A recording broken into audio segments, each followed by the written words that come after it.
नमो नमः, नमस्कारः, वंदनम, अभिनंदनम। संस्कृत भाषा कक्षायाम् एतस्यां भवतां सर्वेषाम् अपि स्वागतम। संस्कृत पाठशाला के अपने आज के अंक में हम चर्चा करेंगे क्रियाओं के विषय में। मित्रों, जैसा कि आप जानते ही हैं कि हम पहले की कक्षाओं में कुछ दैनिक उपयोग में आने वाली क्रियाओं को संस्कृत में बोलना सीख चुके हैं। हमने सीखा था गायति अर्थात गाता है, पिबति अर्थात पीता है, नयति अर्थात ले जाता है। इन क्रियाओं को बोलते समय आप सुन पा रहे होंगे कि मैं ती से पहले वाले अक्षर पर थोड़ा अधिक समय लगा रहा हूं।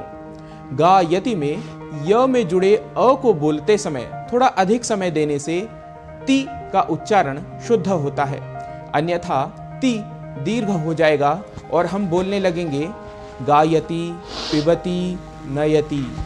यह ठीक उसी तरह होगा जैसे वाहन चलाते समय स्पीड ब्रेकर अर्थात गतिरोधक आने के पहले वाहन की गति धीरे न करने के कारण वाहन का उछल जाना। उदाहरण के लिए यदि पठति में ठ पर हल्का विराम न दिया तो पठति यह उच्चारण सुनाई देगा। अतः उच्चारण का यह नियम सदैव स्मरण रखना चाहिए कि क्रिया के अंत में यदि ती हो तो उससे पहले वाले वर्ण पर कुछ समय लगाना है। इससे आपका उच्चारण तो शुद्ध होगा ही, साथ ही आपके बोलने का प्रभाव भी अधिक होगा। हम बात क्रियाओं की कर रहे हैं तो आपको बता दें कि पठति यह क्रिया वर्तमान काल की है। वर्तमान काल के लिए संस्कृत में लट लकार का प्रयोग किया जाता है। वर्तमान काल के साथ साथ ये क्रिया एक वचन का और प्रथम पुरुष का बोध कराती है। एक वचन अर्थात सिंगुलर मतलब कोई एक पढ़ रहा है, अर्थात कर्ता कोई एक ही है और वह भी अन्य पुरुष अर्थात थर्ड पर्सन। तो हमने जाना कि ये एक क्रिया अपने काल, वचन एवं पुरुष का बोध कराती है। क्रिया जिस वचन व पुरुष में होगी, कर्ता भी उसी वचन व पुरुष का होगा। मित्रों, अब यदि हमें पठति क्रिया के सहयोग से वाक्य बनाने हो तो वाक्य बनेंगे बालकः पठति।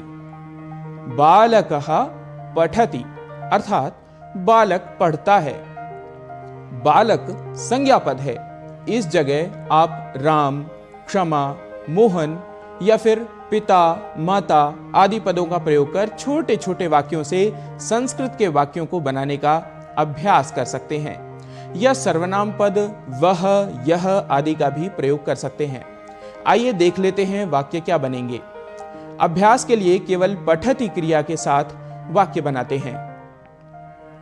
बालकः पठति, रामः पठति, बालिका पठति, माता पठति, पिता पठति, मित्रम पठति।